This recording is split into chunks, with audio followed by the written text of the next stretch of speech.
Friends, good morning. आप सभी लोगों का success point Saidpur YouTube channel में स्वागत है।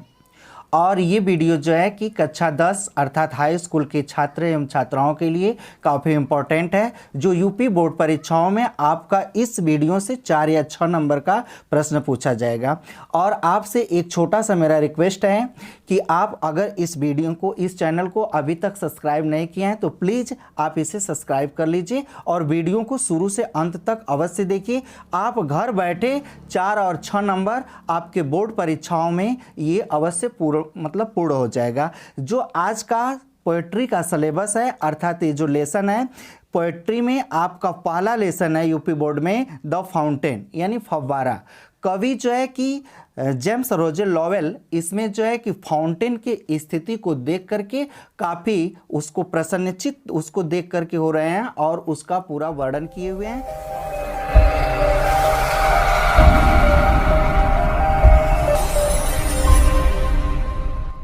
जो है कि पोएट्री को प्रारंभ करते हैं, जिसमें पहला पैराग्राफ है into the sunshine full of the light leaping and flashing from morn till night. यानी ध्यान दीजिए, into the sunshine full of the light leaping and flashing from morn till night. यानी फव्वारा जो है वह सूर्य के प्रकाश में पूर्ण रूप से चमकता हुआ दिखाई दे रहा है। और leaping and flashing from morn till night यानी चमकते हुए, उछलते हुए जो सुबह से शाम तक लगातार कार्य जारी है, अर्थात वह लगातार चल रहा है। तो इस 4 लाइन का अर्थ केवल यही हो रहा है कि सूर्य के प्रकाश में कवि जो है फव्वारे को जब देखता है तो देखने के बाद वह कल्पना कर रहा है। क्या कल्पना कर रहा है? कि सूर्य के प्रकाश में फव्वारा जो है पूर्ण रूप से प्रकाशित है। Leaping and flashing from morn till night यानी सुबह से लेके शाम तक लगातार उछलता हुआ, कूदता हुआ चल रहा है। सेकेंड पैराग्राफ आपका है into the moonlight whiter than snow waving so flower like when the winds blow. यानी ध्यान दीजिए कि into the moonlight whiter than snow यानी फव्वारा जो है वह चांद के प्रकाश में बर्फ से भी अधिक सफ़ेद दिखाई देता है। Waving so flower like when the winds blow और जब हवाएं चलती हैं तो वह फूलों की तरह हिलता हुआ दिखाई देता है। इस प्रकार से आपका यह सेकेंड पैराग्राफ था। अब हम जो है थर्ड पैराग्राफ की तरफ चलते हैं। थर्ड पैराग्राफ है into the starlight rushing in spray happy at midnight happy by day. यानी ध्यान दीजिए, into the starlight rushing in spray यानी फव्वारा जो है तारों के प्रकाश में तेजी से फुहार फेंकता हुआ अपना काम जारी रखा है। ठीक है। Happy at midnight happy by day, वह आधी रात के समय से प्रसन्न रहता है और दिन में भी प्रसन्न रहता है। अर्थात कहने का मतलब है कि happy at midnight happy by day कि मध्य रात्रि से लेकर के पूरे दिन तक वह लगातार प्रसन्नचित्त रहता है। ठीक है ना। चलिए आगे की तरफ चलते हैं। Ever in motion with some and cheery still climbing heavenward never aweary. यानी ever in motion with some and cheery, फव्वारा सदैव अपना कार्य करता रहता है और प्रसन्न एवं प्रफुल्लित दिखाई देता है। स्टिल क्लाइंबिंग हेवनवर्ड नेवर अवियरी, वह सदैव ऊपर की ओर जाता हुआ दिखाई देता है और कभी भी अपने कार्य से थकता नहीं है। अब हम लोग आगे की तरफ चलें। Glad of all weathers still seeming best upward और डाउनवर्ड मोशन द रेस्ट। यानी ध्यान दीजिए, ग्लैड ऑफ ऑल वेदर्स यानी फव्वारा प्रत्येक मौसम में प्रसन्न दिखाई देता है। स्टिल सीमिंग बेस्ट और फिर भी सबसे अच्छा दिखाई देता है। अपवर्ड और डाउनवर्ड मोशन द रेस्ट, कभी वह ऊपर की तरफ पानी फेंकता है, कभी वह नीचे की तरफ पानी फेंकता है। इस प्रकार से चाहे फव्वारा ऊपर की तरफ जाए चाहे नीचे की तरफ जाए वह सदैव चलता रहता है, अर्थात कहा जाए कि उसकी गति निरंतर रहती है, अर्थात वह उसका विश्राम वही है। अब हम जो है नेक्स्ट पॉइंट की तरफ चलते हैं। Full of the nature, nothing can them change every moment ever the same.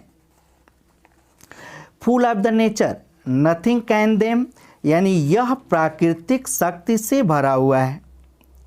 Nothing can them, इसे नियंत्रित करना असंभव है। Change every moment ever the same, यद्यपि यह प्रत्येक क्षण बदलता रहता है फिर भी सदैव वैसा ही रहता है, अर्थात अपना कार्य करता रहता है। अब जो है कि हम लोग अगले की तरफ चलें। दिया हुआ है आपका ceaseless inspiring, ceaseless content, darkness और सनशाइन दी एलिमेंट। यानी ध्यान दीजिए कि सीजलेस का मतलब होता है निरंतर, लगातार, अर्थात बिना रुके हुए, ठीक है। और इंस्पायरिंग का मतलब होता है ऊपर उठना, ठीक। और कंटेंट का मतलब होता है स्थिर बनाए रखना, अर्थात संतुष्ट रहना। तो इस प्रकार से इसका अर्थ होगा कि सीजलेस एस्पायरिंग, सीजलेस कंटेंट, यानी फव्वारा सदैव ही ऊपर की ओर चलता रहता है और अपने प्रगति से जो है वह संतुष्ट रहता है, ठीक है। डार्कनेस और सनशाइन दी एलिमेंट, वह चाहे अंधकार हो या सूर्य का प्रकाश हो, अर्थात रात हो चाहे दिन हो, वह लगातार अपने स्वभाव में ही चलता रहता है। अर्थात कवि के कहने का मतलब यह है कि फव्वारा की चाहे जैसी स्थिति हो, चाहे उसको दुख हो सुख हो, बहुत ज़्यादा विकास करता हो या तो उसको बहुत ज़्यादा होपलेस होना पड़ता है, फिर भी वह अपने स्थिति को बनाए रखता है, अर्थात लगातार चलता रहता है। और ये पैराग्राफ अगला वाला जो हमारा है, अब यही हमारा लास्ट हो रहा है और इसको आप ध्यान दीजिए क्योंकि इस पोयम का पूरा निचोड़ जेम्स रोजर लॉवेल जो है इस पैराग्राफ में आपका व्यक्त कर रहे हैं। Glorious fountains, let my heart be fresh changeful constant upward like thee. यानी ध्यान दीजिए कवि जो है वह अपने हृदय को वह विचार करें कि काश मेरा भी हृदय इस फव्वारे की तरह हो जाए, क्योंकि फव्वारे को देख करके कवि के अंदर बहुत ज़्यादा मतलब प्रेरणा की भावना जागरूक होती है।